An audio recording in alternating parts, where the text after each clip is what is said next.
Hi friends, welcome back to my channel. Bigg Boss season 12ನ winner ಯಾರು runner ಯಾರು ಅಂತ ಗೊತ್ತಾಯಿತು. ಸೊ ನಿಜವಾಗ್ಲೂ ವಿನ್ನರ್ ರನ್ನರ್ ಅನ್ನೋದಕ್ಕಿಂತ ಅವರಿಬ್ಬರು ಕೂಡ ಡಿಸರ್ವ್ ಇದ್ರು. ಇಬ್ರು ಕೂಡ ವಿನ್ನರ್ ಆಲ್ರೆಡಿ ಅಂತ ಹೇಳ್ತೀನಿ. ನಮ್ಮ ರಕ್ಷಿತಾ ಮುಗ್ಧತೆಯಿಂದ ಹೇಳ್ತಾಳೆ, ಯಾರು ಹೇಳಿದ್ದು ಅಲ್ಲಿ ನ್ಯೂಸ್ ಅವರೆಲ್ಲ ಕೇಳಿದಾಗ ಯಾರು ಹೇಳಿದ್ದು ನಾನು ವಿನ್ನರ್ ಅಲ್ಲ ಅಂತೇಳಿ ರನ್ನರ್ ಅಂತ. ನಾನು ವಿನ್ನರ್ ಆಗಿದ್ದೀನಿ, ನಾನು ವಿನ್ನರೇ ಆಗಿದ್ದೀನಿ. ಇಡೀ ಕರ್ನಾಟಕದ ಜನತೆಯ ಪ್ರೀತಿನ ಗಳಿಸಿದ್ದೀನಿ, ಇಷ್ಟೊಂದು ಹೋಟ್ ಗಳಿಸಿದ್ದೀನಿ. ಸೊ ನನ್ನ ಸುದೀಪ್ ಸರ್ ಕೈ ಇಟ್ಕೊಳೋ ರೀತಿ ನನ್ನನ್ನು ಜನ ಇಲ್ಲಿ ನಿಲ್ಲಿಸಿದಿರಲ್ವಾ. ಸೊ ನಾನು ಆಲ್ರೆಡಿ ಗೆದ್ದಾಯಿತು, ನಾನು ರನ್ನರ್ ಅಂತೂ ಅಲ್ವೇ ಅಲ್ಲ, ನಾನು ವಿನ್ನರೇ ಅಂತ ಹೇಳ್ಬಿಟ್ಟು ನಮ್ಮ ರಕ್ಷಿತಾ ಎಷ್ಟು ಸ್ಪೋರ್ಟಿವ್ ಆಗಿ ತಗೊಂಡಿದ್ದಾರೆ ಅಂತ ನೋಡ್ಬೋದು. ನಿಜವಾಗ್ಲೂ ನನಗಂತೂ ಸಿಕ್ಕಾಬಟ್ಟೆ ಖುಷಿಗೆ ಆ ಕಣ್ಣಲ್ಲಿ ನೀರು ಬರ್ತಾಯಿತ್ತು. ರಕ್ಷಿತಾ ಶೆಟ್ಟಿ ನಿಜವಾಗ್ಲೂ ನನಗೆ ಎಲ್ಲಿ ರಕ್ಷಿತಾ ಶೆಟ್ಟಿಗೆ ಮೋಸ ಆಗ್ಬಿಡುತ್ತೆ, ರಕ್ಷಿತಾ ಶೆಟ್ಟಿಗೆ ಎಲ್ಲಿ ಒಂದು ಟಾರ್ಗೆಟ್ ಮಾಡಿಬಿಟ್ಟು ಇದು ಮಾಡಿಬಿಡ್ತಾರೋ ಅನ್ನೋದು ನಿಜ ಅಂದ್ಕೊಂಡಿದ್ದೆ. ಆ ಒಂದು ಫಿನಾಲೆಯಲ್ಲಿ ಇಬ್ಬರು ಕೈ ಹಿಡ್ದಾಗ ನಿಜವಾಗ್ಲೂ ನಂಗೆ ಅನಿಸ್ತಾ ಇದ್ದಿದ್ದು ರಕ್ಷಿತಾ ವಿನ್ ಆದರೆ ಒಂಥರ ಖುಷಿ ಆಯ್ತಿತ್ತು. ಬಟ್ ರಕ್ಷಿತಾ ರನ್ನರ್ ಆದ್ರೂ ಕೂಡ ನಮ್ಗೆ ವಿನ್ನರೇ ಅಂತಲೇ ಅನಿಸಿದೆ. ರನ್ನರ್ ಅಪ್ ಆಗಿರೋದಕ್ಕೆ ನಮಗೇನು ಬೇಸರ ಇಲ್ಲ, ಅಥವಾ ಗಿಲ್ಲಿ ವಿನ್ನರ್ ಆಗಿದ್ದಕ್ಕೆ ಬೇಸರ ಇಲ್ಲ. ಗಿಲ್ಲಿ ನಿಜವಾಗ್ಲೂ ವಿನ್ನರ್ ಆಗಿದ್ದು ಒಂಥರ ಇಡೀ ಕರ್ನಾಟಕದ ಜನತೆ ಕಾಯ್ತಾ ಇದ್ರು ಗೈಸ್, ಗಿಲ್ಲಿ ವಿನ್ನರ್ ಆಗಬೇಕು, ಮೋಸ ಆಗಬಾರ್ದು ಗಿಲ್ಲಿಗೆ ಅಂತೇಳಿ. ಮೋಸ್ಟ್ ವೆಲ್ ಡಿಸರ್ವ್ ಇಬ್ರು ಅಂತ ಹೇಳ್ತೀನಿ.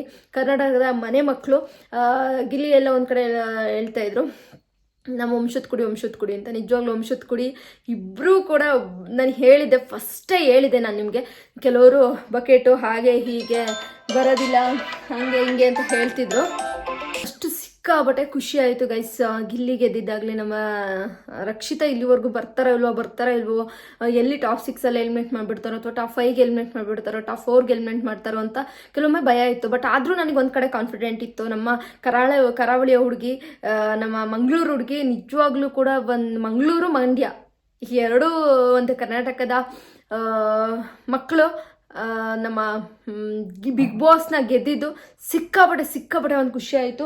ಗಿಲ್ಲಿ ಫ್ಯಾನ್ಸ್ ಗುರು, ನಾನು ಫಸ್ಟೇ ಹೇಳಿದ್ದೆ, ನಮ್ಮ ರಕ್ಷಿತಂಗೆ ನಮ್ಮ ಗಿಲ್ಲಿಗೆ ಇರೋ ಅಷ್ಟು ಫ್ಯಾನ್ಸ್ಗಳು ಬೇರೆ ಯಾರಿಗೂ ಇರೋಕ್ಕೆ ಚಾನ್ಸ್ ಇಲ್ಲ ಅಂತ ಹೇಳಿದೆ. ಅಶ್ವಿನಿ ಮ್ಯಾಮ್ಗೂ ಕೂಡ ಅಷ್ಟು ಇರಲ್ಲ ಅಂತ ನಾನು ಹೇಳಿದ್ದೆ. ಆಲ್ರೆಡಿ ನಾನು ಹೇಳಿದ ಥರನೇ Bigg Boss winner runner already decide ಆಯಿತು. ಬಟ್ ವಿನ್ನರ್ ರನ್ನರ್ ಅನ್ನೋದಕ್ಕಿಂತ ಇಬ್ಬರು ಕೂಡ ನನಗೆ ವಿನ್ನರೇ ಅಂತ ಹೇಳ್ಬೋದು. ಅಲ್ಲಿವರೆಗೂ ಬಂದಿರೋದು ಅಷ್ಟು ಜನ, ಏನು 24 ಜನ ಅಂದರೆ ಏನು ಕಮ್ಮಿನ, 24 ಕಂಟೆಸ್ಟೆಂಟ್ಗಳ ಮೀರಿಸಿ ಇಬ್ಬರಾಗಿ ನಿಲ್ಲೋದು ಅಂತಂದರೆ ಅಷ್ಟು ಸುಲಭದ ಮಾತಲ್ಲ. ಅದರಲ್ಲೂ ಕೂಡ ಗಿಲ್ಲಿ ನಟ ಅನ್ನೋರಿಗೆ ಒಂದು ಎಕ್ಸ್ಪೀರಿಯನ್ಸ್ ಇತ್ತು. ರಿಯಾಲಿಟಿ ಶೋ, ಒಂದು ಟಿ ವಿ ಮುಂದೆ ಅಥವಾ ಕ್ಯಾಮ್ರಾ ಮುಂದೆ ಫೇಸ್ ಮಾಡೋದಿತ್ತು. ಒಂದು ರಿಯಾಲಿಟಿ ಶೋ ಅನ್ನೋದಕ್ಕಿಂತ ಶೋಲಿ ಒಂದು ರನ್ನರ್ ಅಪ್ ಆಗೋ ಅಥವಾ ಒಂದು ಸ್ಟೇಜ್ ಫಿಯರ್ ಇಲ್ದೇ ಇತ್ತು.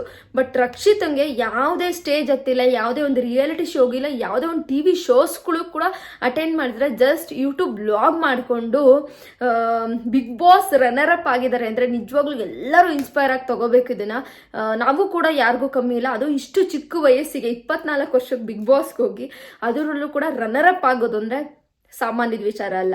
ಏನೂ ಒಂದು ಎಂಟರ್ಟೈನ್ಮೆಂಟ್ ಫೀಲ್ಡ್ ಇಲ್ಲ, ಯಾವುದೋ ಒಂದು ಬ್ಯಾಕ್ಗ್ರೌಂಡ್ ಇಲ್ಲ, ಜಸ್ಟ್ ಬಿಕಾಸ್ ಓನ್ಲಿ ವ್ಲಾಗಿಂಗ್ ಅಷ್ಟೇ. ಯೂಟ್ಯೂಬ್ ಬ್ಲಾಗಿಂದ ಒಬ್ಬ ರನ್ನರ್ ಅಪ್ ಆಗ್ಬೋದು ಅಂತಂದರೆ ನೀವು ನಂಬೋದಾ? ನಂಬಲೇಬೇಕು. ಟ್ಯಾಲೆಂಟ್ ಇದ್ದು ತಾನು ಕಷ್ಟಪಟ್ಟರೆ ನಿಜವಾಗ್ಲೂ ತನ್ನ ವ್ಯಕ್ತಿತ್ವನ ಉಳಿಸ್ಕೊಂಡು ಫೇಕ್ ಆಗಿರ್ದಿರ ಎಲ್ಲರ ಮನಸ್ಸನ್ನು ಗೆದ್ದಂಥ ರಕ್ಷಿತಾ ನಿಜವಾಗ್ಲೂ ಕೂಡ ವಿನ್ನರೇ ಬಿಡಿ. ಇಡೀ ಬಿಗ್ ಬಾಸ್ ಅಲ್ಲ, ಇಡೀ ಕರ್ನಾಟಕದ ಜನತೆ ನೋಡ್ತಾ ಇದೆ. Bigg Boss winner Rakshita Shetty ನನಗಿಂತ ಇಡೀ ಕರ್ನಾಟಕದ ಜನತೆಯ ಮನೆ ಮಗಳು ಅಂತ ಹೇಳ್ಬೋದು ನಮ್ಮ ರಕ್ಷಿತಾ ಶೆಟ್ಟಿನ. ನಮ್ಮ ಗಿಲ್ಲಿನೂ ಅಷ್ಟೇ, ಗಿಲ್ಲಿ ಎಲ್ಲರಲ್ಲೂ ರನ್ನರ್ ಅಪ್ ಆಗಿದ್ರು. ಈಗ ಅವ್ರಿಗೆ ಈ ವಿನ್ನು ಒಂದು ಲೈಫಲ್ಲೇ ಮರೆಯಲಾಗದಿರೋ ಅಂತ ವಿನ್ ಅಂತಲೇ ಹೇಳ್ಬೋದು. ಅವರ ಒಂದು ಲೈಫ್ ಚೇಂಜಿಂಗ್ ಅಂತಲೇ ಹೇಳ್ಬೋದು ಗಿಲ್ಲಿಗೆ. ಮತ್ತು ಕಾವ್ಯ ಇಲ್ಲಾಂದರೆ ಗಿಲ್ಲಿ ಇಲ್ಲ, ಗಿಲ್ಲಿ ಇಲ್ಲ ಅಂದರೆ ಕಾವ್ಯ ಇಲ್ಲ ಅಂತ ಕೆಲವರು ಹೇಳ್ತಾರೆ. ಬಟ್ ಗಿಲ್ಲಿ ಇಲ್ಲ ಅಂದರೆ ಕಾವ್ಯ 4 ಪ್ಲೇಸಿಗೆ ತಗೊಳೋದಕ್ಕೆ ಸಾಧ್ಯನೇ ಇರ್ತಿಲ್ಲ ಅಂತ ಹೇಳ್ಬೋದು. ಬಟ್ ಗಿಲ್ಲಿ ಹೇಳ್ತಾರೆ, ನಾನು ವಿನ್ ಆಗಬೇಕು ಅಂತಂದರೆ ರಕ್ಷಿತಾ ಹಾಗೆ ನಮ್ಮ ಕಾವ್ಯ ಮತ್ತು ರಘು ಅಣ್ಣನಿಂದನೇ ಸಾಧ್ಯ ಆಗಿದ್ದು. ಇಷ್ಟು ಜನ ಇರಲಿಲ್ಲ ಅಂದರೆ ನಾನು ಈ ಸ್ಥಾನಕ್ಕೆ ಬರೋಕ್ಕಾಗಲಿಲ್ಲ ಅಂತ ಹೇಳ್ಬಿಟ್ಟು. ಹೌದು, ಇವರೆಲ್ಲರೂ ಅವ್ರ ಮಾತುಕತೆ ಇರ್ಬೋದು, ಅವರ ಜೊತೆ ಕಾಮಿಡಿ ಇರ್ಬೋದು, ಇದೆಲ್ಲವೂ ಕೂಡ ಒಂದು ಇಷ್ಟ ಆಯಿತು. ಗಿಲ್ಲಿ ಇನ್ನೊಬ್ರು ತುಳಿದು ಮಾತಾಡ್ದ ಅನ್ನೋದಕ್ಕಿಂತ ಗಿಲ್ಲಿಗೆ ಆ ಒಂದು ಟ್ಯಾಲೆಂಟ್ ಏನಪ್ಪ ಅಂದರೆ ಅವ್ನ ಮನಸ್ಥಿತಿ ಇತ್ತು. ಸೊ ನಾನು ಎಲ್ಲೋ ಒಂದು ಕಡೆ ಸಿಟ್ಟಾಗಿ ಮಾತಾಡಿದ್ರು ಒಳಗಡೆ ಅವ್ನಿಗೆ ಮನಸ್ಸಲ್ಲಿತ್ತು ನಾನು ಇನ್ನೊಬ್ರಿಗೆ ಅರ್ಟ್ ಮಾಡಬಾರ್ದು ಅನ್ನೋದಿತ್ತು. ಬಟ್ ಕಾಮಿಡಿಯಾಗೆ ಮಾಡ್ದ. ಬಟ್ ಜನಕ್ಕೆ ಇಷ್ಟ ಆದ. ಬಡವ್ರ ಮಗ ಇವತ್ತು ವಿನ್ ಆಗಿರೋದು ಸಿಕ್ಕಾಬಡ ಖುಷಿ ಇದೆ ಗೈಸ್. ಅದರಲ್ಲೂ ಕೂಡ ನನಗೆ ಗಿಲ್ಲಿ ಕಾಮನ್ ನನಗೆ ವಿನ್ ಆಗ್ತಾನೆ ಅನ್ನೋದು ಆಲ್ರೆಡಿ ನನಗೆ ಬಿಗ್ ಬಾಸ್ ಮನೆ ಒಳಗೆ ಹೋದಾಗ್ಲೇ ಕನ್ಫರ್ಮ್ ಇತ್ತು. ಗಿಲ್ಲಿನೇ ಪಕ್ಕ ವಿನ್ನರ್ ಅಂತ ಕನ್ಫರ್ಮ್ ಇತ್ತು. ಬಟ್ ರನ್ನರ್ ರಕ್ಷಿತಾ ಆಗ್ತಾರೆ ಅನ್ನೋದು ಸ್ಟಾರ್ಟಿಂಗ್ ಬಿಗ್ ಬಾಸ್ ಮನೆ ಒಳಗೆ ಹೋದಾಗ ನಿಜವಾಗ್ಲೂ ಖಂಡಿತ ಇರಲಿಲ್ಲ. ಬಟ್ ಈಗ ಎಂಡಿಂಗಲ್ಲಿ ನನಗೆ ಅನ್ನಿಸ್ತಾ ಇದ್ದಿದ್ದು ಒಂದು ತಿಂಗಳಿದೆ ಅನ್ನಂಗ ಇಲ್ಲ ರಕ್ಷಿತಂಗೆ ಪಕ್ಕಾ ವಿನಿಂಗ್ ಓಟು ಈ ಬಂದೇ ಬರುತ್ತೆ ಅಂತ ಹೇಳ್ಬಿಟ್ಟು ಅಷ್ಟು ಜನ ಇಷ್ಟಪಡ್ತಾ ಇದ್ಲು. ಅವಳು ಮಾತಾಡ್ತಾ ಇದ್ದನ್ನೇ ಒಂದು ಮುಗ್ಧತೆ ಇರ್ಬೋದು. ಎಲ್ಲೂ ಕೂಡ ರಕ್ಷಿತಾ ಬಿಗ್ ಬಾಸ್ ಮನೆಗೋಸ್ಕರ ಆಟ ಆಡಿಲ್ಲ. ತಾನು ಏನು ತನ್ನ ಮನೆಯಲ್ಲಿ ಒಂದು ಜೀವಿಸಿದ್ದೀನಿ ಅಷ್ಟೇ, ತನ್ನ ಮನೇಲಿ ತಾನಾಗಿ ಜೀವಿಸಿರೋದು ಅಷ್ಟೇನೆ. ಬಿಟ್ರೆ ರಕ್ಷಿತಾ ಏನು ಆಟಕ್ಕೋಸ್ಕರ ತನ್ನ ವ್ಯಕ್ತಿತ್ವನ ಬದಲಾಯಿಸ್ಕೊಂಡು ಆಡೇ ಇಲ್ಲ. ಅವಳಿಗೆ ಹೆಂಗಿದ್ದಾಳೆ ಹಂಗೆ ಅದನ್ನ ತೋರಿಸ್ಕೊಂಡಿದ್ದಾಳೆ. ಸೊ ಹಾಗಾಗಿ ಬಿಗ್ ಬಾಸ್ ವಿನ್ನರ್ ಆಗೋಕ್ಕಾಗಿದ್ದು ಅಂತಲೇ ಹೇಳ್ತೀನಿ. ತಾನು ಎಲ್ಲೋ ಮಸಾಲೆ ತುಂಬಿಸಿ ಅಥವಾ ಏನೋ ಮೇಲ್ಗಡೆ ಒಂಥರ ಒಳಗಡೆ ಒಂಥರ ಇದ್ದಿದ್ರೆ ರಕ್ಷಿತಾ ಇಲ್ಲಿವರೆಗೂ ಬರೋಕ್ಕೆ ಸಾಧ್ಯ ಇಲ್ಲ. ಪ್ರತಿಯೊಬ್ಬರು ಹೇಳೋದು ರಕ್ಷಿತಾ ತಾಯಿ ಥರ ಅಂತ ಹೇಳ್ತಾರೆ. ಅಷ್ಟು ಚಿಕ್ಕ ಹುಡುಗಿ ಒಂದು ತಾಯಿ ಸ್ಥಾನನ ತುಂಬುತ್ತಾರೆ ಅಂದರೆ ಒಂದು ವಯಸ್ಸಿಗೆ ಮೀರಿದ ಒಂದು ಕೆಲಸ ಅಂತ ಹೇಳ್ಬೋದು. ಮತ್ತು ಆ ಒಂದು ಕೇರ್ನೆಸ್ ಆಗಿರ್ಬೋದು.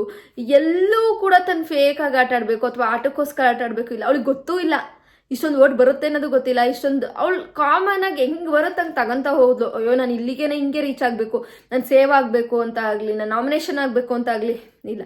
ತನ್ನ ಮನೆ ಒಳಗಡೆ ಹೆಂಗಿರ್ತೀನೋ ತನ್ನವ್ರ ಜೊತೆ ನಾನು ಚೆನ್ನಾಗಿರ್ಬೇಕು. ಬಿಗ್ ಬಾಸ್ ಮನೇನ ಒಂದು ಆಟದ ರೀತಿ ತಗೊಂಡೇ ಇಲ್ಲ ಅಂತ ಹೇಳ್ತೀನಿ. ಆ ವ್ಯಕ್ತಿ ಬಿಗ್ ಬಾಸ್ ಮನೇನ ತನ್ನ ಮನೆ ಅಂತ ಅಂದ್ಕೊಂಡು ಜೀವಿಸಿದಾಳೆ ಒಂದು 3 ತಿಂಗಳು. ಸೊ ಅದಕ್ಕೋಸ್ಕರ ಅವಳಾಗಿರೋದಕ್ಕೇನೆ ವ್ಯಕ್ತಿತ್ವಕ್ಕೇನೆ ಬಿಗ್ ಬಾಸ್ ಮನೆಯ ಆಟ ಅಂತ ಹೇಳ್ತಾರಲ್ವ. ವ್ಯಕ್ತಿತ್ವ ಮತ್ತು ಭಾವನೆ ಎಲ್ಲವೂ ಸೇರಿ ಅಷ್ಟು ಎನರ್ಜೆಟಿಕ್ ಆಗಿರ್ತಿತ್ತು ಆ ಹುಡುಗಿ. ಅದರಿಂದನೇ ಇವತ್ತು ಬಿಗ್ ಬಾಸ್ ವಿನ್ನರ್ ಆಗಕ್ಕೆ ಸಾಧ್ಯ ಆಗಿದ್ದು. ರನ್ನರ್ ಅನ್ನತ್ತ ನನಗೆ ಹೇಳೋದೇ ಇಲ್ಲ. ಬಿಕಾಸ್ ನನ್ನ ಪ್ರಕಾರ ನಮ್ಮ ರಕ್ಷಿತಾ ಶೆಟ್ಟಿ ವಿನ್ನರ್ ಅಂತ ಹೇಳ್ತೀನಿ. ನಮ್ಮ ಕರಾವಳಿಯ ಹುಡುಗಿ ಇವತ್ತು ಜಸ್ಟ್ ಕರಾವಳಿಯ ಹುಡುಗಿ ಆಗಿಲ್ಲ, ಇಡೀ ಕರ್ನಾಟಕದ ಮನೆ ಮಗಳಾಗಿದ್ದಾಳೆ ಅಂತಲೇ ಹೇಳ್ಬೋದು. ಕರಾವಳಿಯಿಂದ ಬಂದರೂ ಕೂಡ ಮುಂಬೈಯಲ್ಲಿ ಅವಳ ಒಂದು ವಿದ್ಯಾಭ್ಯಾಸ ಮುಗಿಯುತ್ತೆ. ಬಟ್ ಅವಳು ಕನ್ನಡಕ್ಕೆ ಕೊಡುವಂಥ ಅಭಿಮಾನ, ಕನ್ನಡದಲ್ಲಿ ವ್ಲಾಗ್ನ ಸ್ಟಾರ್ಟ್ ಮಾಡ್ತಾಳೆ, ಕನ್ನಡಕ್ಕೆ ಒಂದು ಮಾತಾಡಬೇಕು ಅಥವಾ ಅವಳ ಊರು ಬಂದ್ಬಿಟ್ಟು ಮಂಗಳೂರು. ಸೊ ಅವಳು ತುಂಬ ಇಷ್ಟಪಟ್ಟು ಕನ್ನಡನ ಕಲಿತಾಳೆ, ಕನ್ನಡ ಕಲಿಯೋ ಪ್ರಯತ್ನ ಪಡ್ತಾ ಇದ್ದಾಳೆ, ಇನ್ನೂ ಮಾತಾಡೋಕ್ಕೆ ಪ್ರಯತ್ನ ಪಡ್ತಾ ಇದ್ದಾಳೆ. ಸೊ ನಿಜವಾಗ್ಲೂ ಕರಾವಳಿಯ ಒಂದು ಕಷ್ಟದ ದಿನಗಳಾಗಿರ್ಬೋದು, ಮೀನುಗಾರರ ಕಷ್ಟ ಅಥವಾ ಆ ಹುಲಿ ವೇಷಕ್ಕೆ ಕೊಡುವಂಥ ಒಂದು ಬೆಲೆ ಇರ್ಬೋದು, ಆ ಹುಲಿ ಡ್ಯಾನ್ಸ್ನ ಬಿಗ್ ಬಾಸ್ ಮನೆಯೊಳಗೆ ನೋಡಬೇಕು ಅನ್ನೋ ಒಂದು ಕನಸಿರ್ಬೋದು, ಇವೆಲ್ಲವೂ ಕೂಡ ರಕ್ಷಿತನ ಒಂದು ವ್ಯಕ್ತಿತ್ವನ ತೋರಿಸುತ್ತೆ. ನಿಜವಾಗ್ಲೂ ಕೂಡ ಕನ್ನಡ ಅಭಿಮಾನ ಆಗಿರ್ಬೋದು, ಕರ್ನಾಟಕದ ಬಗ್ಗೆ ಇರುವಂತಹ ಒಂದು ಆಸಕ್ತಿ ಇರ್ಬೋದು, ಆ ಒಂದು ಅಭಿಮಾನನ ತೋರಿಸುತ್ತೆ ನಮ್ಮ ರಕ್ಷಿತಾ ಶೆಟ್ಟಿ. ಚಿಕ್ಕವಳಾದ್ರೂ ದೊಡ್ಡ ಮಟ್ಟದಲ್ಲಿ ಥಿಂಕಿಂಗ್ ಆಗಿರ್ಬೋದು, ದೊಡ್ಡ ಮಟ್ಟದ ಸಾಧನೆ ಅಂತಾನೆ ಹೇಳ್ಬೋದು ಚಿಕ್ಕ ವಯಸ್ಸಿಗೆ. ಅದರಲ್ಲೂ ಕೂಡ ಬಿಗ್ ಬಾಸ್ ಅನ್ನೋದು ಒಂದು ಕನಸಿನ ಮಾತು. ಎಷ್ಟೆಷ್ಟೋ ದೊಡ್ಡ ವಯಸ್ಸಾಗಿರೋರು ಅಥವಾ ದೊಡ್ಡ ಸಾಧನೆ ಮಾಡಿರೋ ಬಿಗ್ ಬಾಸ್ ಮನೇಲಿ ರನ್ನರ್ ಅಪ್ ಆಗೋಕ್ಕೆ ಸಿಕ್ಕಾಪಟ್ಟೆ ಕಷ್ಟ ಇದೆ ಅಂತ ಹೇಳ್ತಾರೆ. ಅದರಲ್ಲೂ ಕೂಡ ತಾನಾಗಿದ್ದು ಈಸಿಯಾಗಿ ತಾನು ಏನೋ ಫೇಕ್ ಆಗಿಯೋ ಅಥವಾ ಇನ್ನೊಂದು ಏನೋ ಮಾಡಿ ಅವಳು ಬಿಗ್ ಬಾಸ್ ವಿನ್ನರ್ ಆಗಿಲ್ಲ. ತನ್ನಿಗೆ ನಾನು ಆಟ ಆಡಬೇಕು ಆ ರೀತಿ ಆಟ ಆಡ್ಕೊಂಡು ಎಲ್ಲರ ಮನಸ್ಸನ್ನ ಗೆದ್ದಿದ್ದಾಳೆ. ಅದು ಮುಗ್ಧತೆ, ಅವಳ ಮುಗ್ಧತೆ ಜನಕ್ಕೆ ಬಹಳ ಇಷ್ಟ ಆಗಿದೆ. ಏನೋ ಆಟಕ್ಕೋಸ್ಕರ ಫೇಕ್ ಆಗಿ ಮಾತಾಡೋದಾಗ್ಲಿ, ಬೇಕು ಅಂತ ಜಗಳ ಮಾಡೋದಾಗ್ಲಿ ಇಲ್ಲ. ತಾನಾಗಿ ಒಂದು ಮುಗ್ಧತೆಯಿಂದ ತನ್ನ ಜೀವನವನ್ನ ಹೆಂಗೆ ಹೊರಗಡೆ ಸಾಗಿಸ್ತಾ ಇದ್ಲೋ ಅದನ್ನೇ ಬಿಗ್ ಬಾಸ್ ಮನೆ ಒಳಗಡೆ ಮಾಡ್ಕೊಂಡು ಆ ವ್ಯಕ್ತಿತ್ವನ ಮೆರೆದಿದ್ದಕ್ಕೆ ಜನಕ್ಕೆ, ಹಾಗೆ ಅಲ್ಲಿರುವಂತಹ ಅಷ್ಟು ಜನಕ ಕಂಟೆಸ್ಟೆಂಟ್ಗಳು ಕೂಡ ಅವಳನ್ನ ಮೆಚ್ಚಿದ್ದಾರೆ. ನಿಜವಾಗ್ಲೂ ಕೂಡ ಅವಳು ಬಿಗ್ ಬಾಸ್ ವಿನ್ನರ್ ಲೆಕ್ಕನೇ ಅಂತಲೇ ಹೇಳ್ಬೋದು. ರನ್ನರ್ ಅಪ್ ಅಂತೂ ನಾವು ಒಪ್ಕೊಳಲ್ಲ.